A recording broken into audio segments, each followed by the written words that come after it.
Bueno muchachos, ahora empezaremos con la práctica número 5, que es el transistor en conmutación. Nuestro objetivo sería en todo caso en que presentaremos un estado en que el transistor trabaje en uno de los extremos de la recta de carga, lo cual esto quiere decir que el punto de corte o el punto de saturación descartándose los puntos infinitos del trabajo que define dicha recta de carga. En todo caso, para que nosotros entendemos sobre los fundamentos teóricos básicos, vendría siendo que cuando el transistor trabaja en conmutación, se le puede considerar como un interruptor. En ese punto, el corte está bloqueado.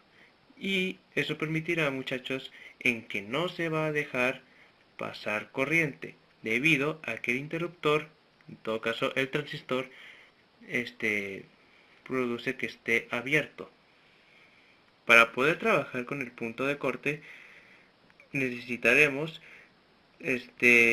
no polarizar la base, quedando así que la corriente de base es igual a la corriente de colector es igual a 0. En estas condiciones, como podemos observar, si el voltaje del colector emisor del transistor será la máxima y en la carga no se entregará mucha tensión.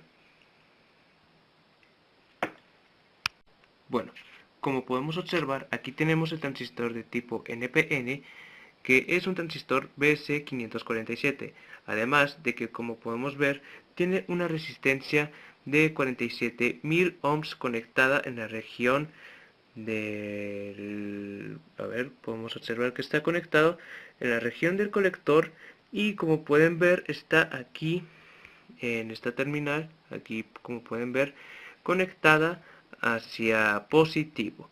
Esto quiere decir que aquí, durante el colector, va a entrar otro tipo de voltaje, al igual con la base. Sí, así es, muchachos. Podemos decir que en el colector ahí va a entrar el voltaje corriente continua, al igual que la base, pero va a entrar diferente valor de voltaje. Es decir, que aquí en el colector va a entrar 9 volts y mientras que la región de base va a entrar 5 volts. Y podemos observar que la región de base pues sí está conectada a otra resistencia, que va a ser de 5 volts y en el colector, como dijimos anteriormente, va a ser de 9 volts y el emisor está conectado hacia la tierra. Bueno muchachos, como podemos observar al momento de realizar esta práctica, como podemos observar, ahí nos decía que al momento de en que la entrada de voltaje estuviese con GND, es decir, que por donde está en la región de base que se encuentra en el transistor, como podemos observar, está conectado otro tipo de voltaje que permitirá hacer este tipo de polarización de una amplificación, pero esta vez nos decía que lo tenemos que conectar a tierra y observar qué pasaba los valores del transistor. Y como podemos observar en la siguiente tabla, aquí, pues al parecer al momento de que nosotros encendimos la fuente de poder, en realidad, muchachos, nos pasó que todos los valores de la corriente colector, corriente de base, voltaje de base emisor, voltaje colector emisor, voltaje de resistencia de base, al igual que voltaje de resistencia de emisor, pues todo nos salió cero en forma teórica y en la práctica, ya que en realidad, muchachos, no podemos observar muy bien, o sea, bueno, más bien para basarnos en lo teórico, pues claro que necesitamos los valores del práctico, pero al parecer observamos que pues no pasó absolutamente nada. Incluso dejando en como podrán ver,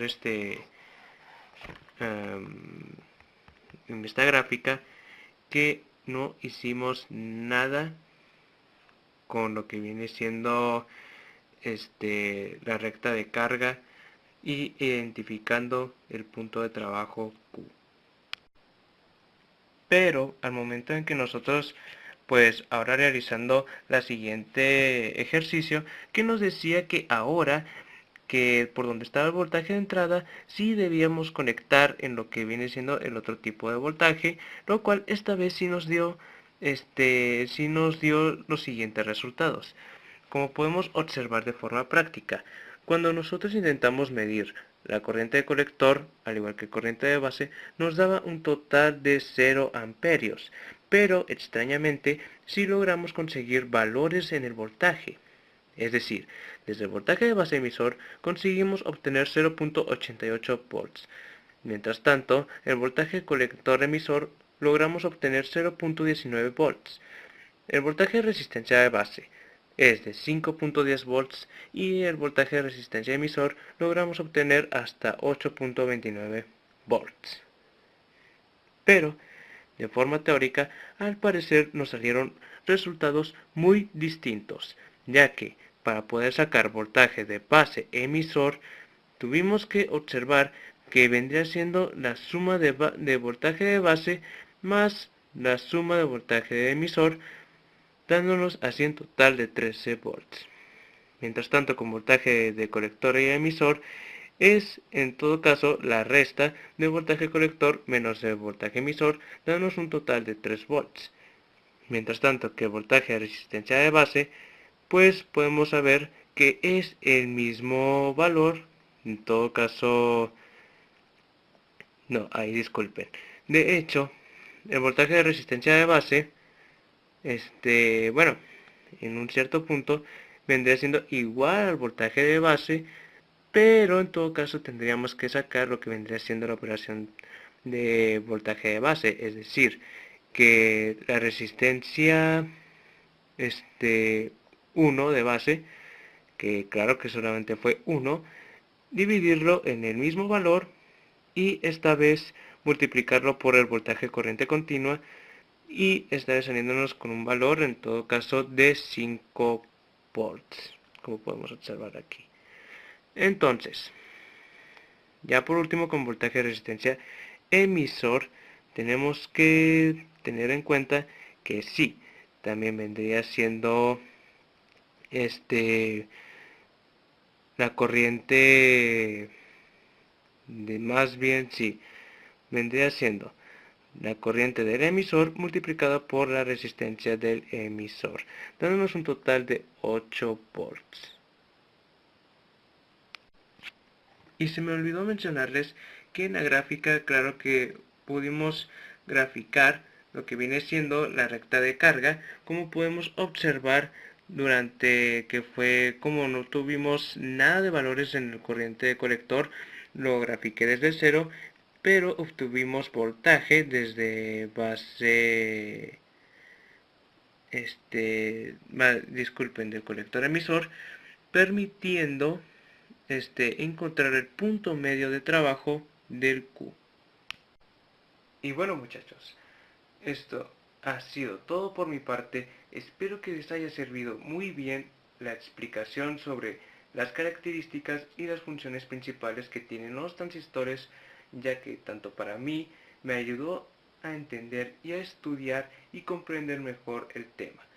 Bueno, eso es todo por mi parte. Yo soy Remy Martínez y espero verlos hasta la próxima.